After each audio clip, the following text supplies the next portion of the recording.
नमस्ते, सत श्री अकाल, आदाब। मैं एडवोकेट हैरी, लाइव पुर्तगाल व हैरी की तरफ से आप सभी का स्वागत करता हूं। दोस्तों, कई लोगों का फैमिली के लिए मुझे सवाल होता है कि सर जी, इनकम कितनी होनी चाहिए आपको फैमिली अप्लाई करने के लिए, या कार्ड आपका रिन्यू करना है तो आपकी इनकम मंथली कितनी होनी चाहिए। तो अपने पास एक सर थे, वो आए हुए थे, उन्होंने मुझे ईमेल दिखाई और मैंने उनसे रिक्वेस्ट करी कि सर क्या मैं ईमेल ले सकता हूं।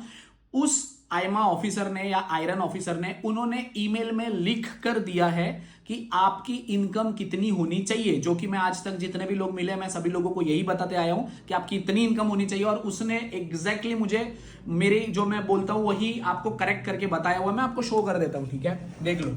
यहां पे उन्होंने बोला हुआ है कि आपको मायोश दे सब्सटेंसिया का फालता है क्योंकि आपका सफिशिएंट नहीं है इनकम, ठीक है। इसमें है 2 अडल्ट और 1 माइनर है, तो आपकी इनकम कितनी होनी चाहिए। तो उन्होंने बोला हुआ है, देखो 774 प्लस 30, मतलब ये इनकम के हिसाब से वो बताना चाह रहे थे, ठीक है। आपका विदाउट टैक्स वाला इनकम है ये, ठीक है, विदाउट टैक्स वाला इनकम। इसमें आपकी इनकम इतनी होनी चाहिए। उसके बाद आपका जो अडल्ट है उसकी इतनी इनकम होनी चाहिए 380।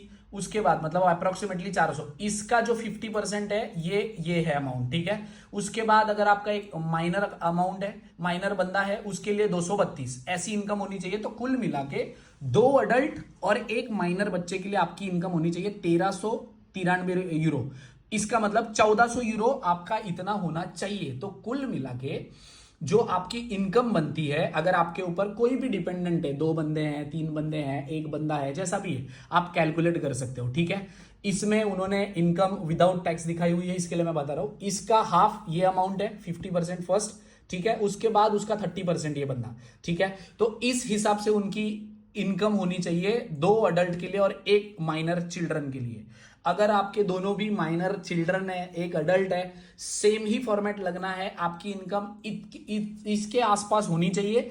अगर आपको अप्रूवल भी लेना है या आपका ये भी करना है, रिन्यूअल भी करना है, तो कई लोगों का सवाल ही होता है कि सर जी हमको अप्रूवल भी लेनी है, हमारी इनकम कितनी होनी चाहिए, आयरस कितनी होनी चाहिए। तो आयरस के लिए मैं ऑलरेडी बोलता हूं कि यूजुअली जितना आपकी इनकम है महीने की उसको मल्टीप्लाई करो 12 महीने से, कि 12 महीने में आप कितनी सैलरी कमाते हो, वो हो गई आपकी आयरस, खुद की आयरस। उसके ऊपर आपको अगर कोई अडल्ट है, आपकी वाइफ है, तो 3000 होने चाहिए, 3500 होने चाहिए, 4000 होने चाहिए। और अगर बच्चे हैं तो 2 या 2500 के आसपास होना चाहिए। मतलब कुल मिला के आपके 6-7 हजार यूरो आप इनकम एक्स्ट्रा कमा रहे होने चाहिए, ताकि आप अपनी फैमिली को बुला सकते हो। आयरस आपकी उतनी होनी चाहिए, ठीक है।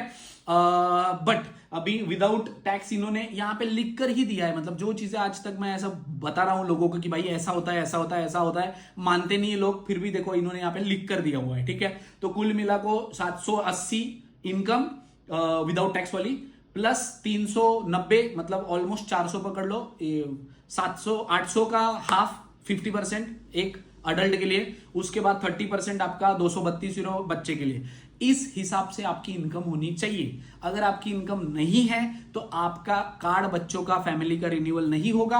अगर आप अप्रूवल के लिए डालते हो, आपकी इतनी इनकम नहीं है, तो वैसे भी अप्रूवल होना नहीं, आपको मायोश दे सब्सटेंसिया का फालता आना ही है। रिन्यूअल में अगर आपको ऐसा मायोश दे सब्सटेंसिया का फालता आया तो आपको सोल्यूशन ये है कि आप किसी यार दोस्त से आपका डिक्लेरेशन एक ले सकते हो कि वो आपको फाइनेंशियली हेल्प करते थे, जस्ट बिकॉज आप उनको जानते हो, फैमिली रिलेशन अच्छे हैं करके। ऐसे करके तो आपका ये रिन्यूअल हो सकता है। आप किसी भी लॉयर से नोटरी करवा सकते हो। ये मेरा सॉल्यूशन है मेरी तरफ से, जो आज तक मैंने दिया है और लोगों के काम बने हैं उससे, ठीक है। बाकी मर्जी आपकी है, मैंने इंफॉर्मेशन दे दी है, तो आपकी इनकम इतनी होनी चाहिए। Thank you so much.